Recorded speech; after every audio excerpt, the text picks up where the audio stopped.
While the coronavirus continues to impact worship throughout the country, there are still restrictions on mass attendance, but some states have recently given the green light for increased church capacity. Correspondent Mark Irons joins us now with more. Mark? Tracy, we're nowhere near a return to pre-pandemic days, but more and more dioceses are opening their doors or increasing church capacity. And in one instance, Catholics were allowed to worship indoors for the first time in months. Some of the most stringent worship restrictions remain throughout the state of California.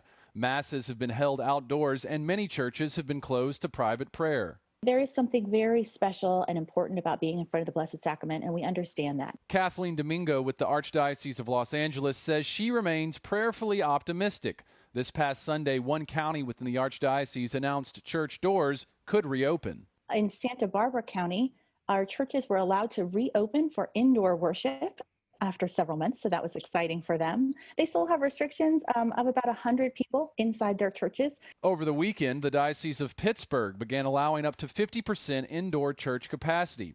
And in Nevada, the governor announced church gatherings could increase from 50 to 250 people, or 50% capacity. The Bishop of Las Vegas shared his joy about the update.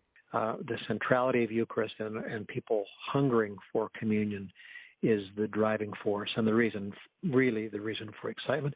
But also, people love their parish communities.